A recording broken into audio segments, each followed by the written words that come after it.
नमस्कार, बहुत बहुत स्वागत करते हैं आपका भारत लाइव में। एक खबर है जो लगातार हम तक पहुंच रही है और उस खबर को लेकर के एक बार फिर आप सोचने के लिए मजबूर हो जाएंगे कि आखिर अलग अलग तरह की दिन भर चर्चाओं के बीच में ये खबर कहां से आई। खबर ये है कि चुपचाप तेजस्वी यादव को मुख्यमंत्री बनाने के लिए सारी तैयारियां और फार्मूला सेट हो गया है। क्या है फार्मूला, किस तरह की बातें हैं, हम आपको बताते हैं। आपको याद होगा कि खुले मंच से कभी तेज प्रताप यादव शंख बजा करके तेजस्वी को हस्तिनापुर का गद्दी पर बिठाने का वादा किया करते थे। एक बार फिर से तेजस्वी यादव और तेज प्रताप को आप एक साथ काफ़ी कार्यक्रमों में देख रहे होंगे, चाहे वो राष्ट्रपति के चुनाव में मतदान करने की बात हो या फिर विधानसभा में कार्रवाई चल रही हो, तो दोनों भाइयों को साथ में देखा होगा आप। एक बार फिर से अपनी बातों को रखते रखते तेज प्रताप यादव ने यह बात स्पष्ट तरीके से कह दी कि जिस तरह से उनका परिवार एक राजनीतिक परिवार है और उनके माता पिता दोनों बिहार के मुख्यमंत्री हैं, रह चुके हैं, अब नई पीढ़ी आ गई है और नई पीढ़ी का पूरा बिहार की जनता साथ दे रही है और मुख्यमंत्री की कुर्सी तक पहुंचाएगी। जनता ने तो ये वादा कर ही दिया था, जनता ने अपना प्रयास कर दिया था, लेकिन सत्ता में बैठे कुछ लोग हमें बदनाम करने की कोशिश कर रहे हैं। इसको लेकर के तेज प्रताप लगातार तेजस्वी यादव को मुख्यमंत्री बनाने की बात कह रहे हैं और वहीं दूसरे कई एंगल हैं जो तेजस्वी यादव के साथ धीरे धीरे जुड़ते चले जा रहे हैं।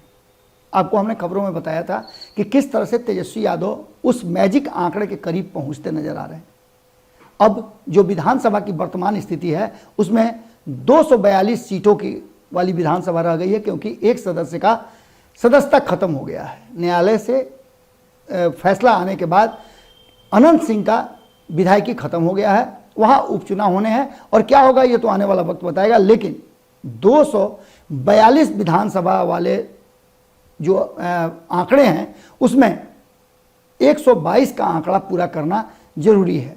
अब सब तरफ से देख लिया जाए तो तेजस्वी यादव उस आंकड़े के बहुत करीब हैं। उन्हें 6 सीटों की जरूरत है।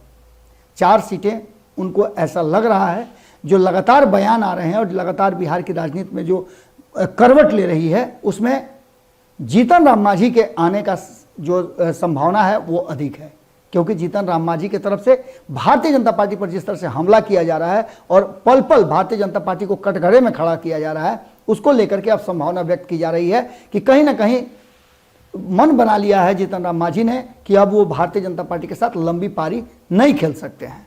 वहीं दूसरी तरफ आपको बता दें कि एक दूसरा जो पहलू है, जिनके पास एक भी विधायक नहीं है, वो मुकेश सहनी एड़ी चोटी का जोड़ लगाए हुए हैं भारतीय जनता पार्टी को बिहार की सत्ता से बाहर करने के लिए। तो आपको बता दें कि दूसरी तरफ जदयू में भी एक खेमा ऐसा है जो अभी भी, मैं आरसीपी सिंह की बात नहीं कर रहा हूं, आरसीपी सिंह एक अलग फैक्टर है, लेकिन जदयू में भी अभी बहुत सारे ऐसे नेता हैं जो लगातार भारतीय जनता पार्टी का साथ छोड़ने के लिए अड़े हुए हैं। उनका सीधे तौर पे कहना है कि हमारा जनाधार, हमारा वोट बैंक सब भारतीय जनता पार्टी के साथ रह करके खत्म हो रहा है और खास करके एक वर्ग जो है हमसे दूरी बनाना शुरू कर चुका है।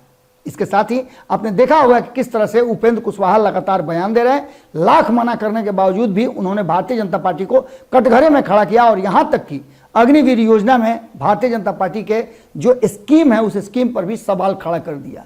इस सवालों को का जवाब देने में भारतीय जनता पार्टी भले ही जितना जितोड़ मेहनत कर रही हो, लेकिन भीतर ही भीतर चुपचाप से तेजस्वी यादव के हाथ में सत्ता हस्तांतरित करने का पूरा प्लान और स्ट्रक्चर तैयार है।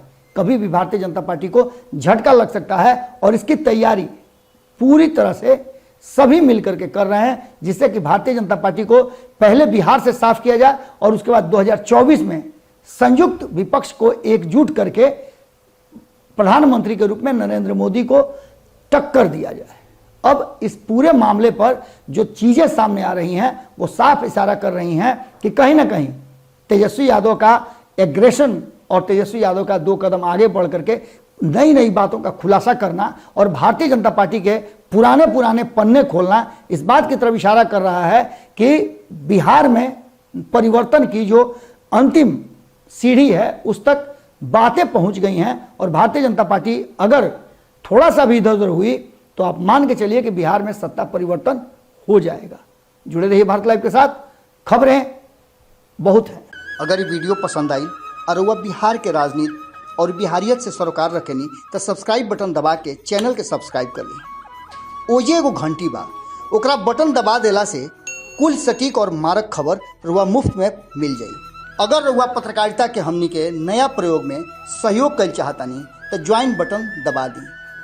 पेटीएम नंबर नोट कर ली 9386816700। धन्यवाद।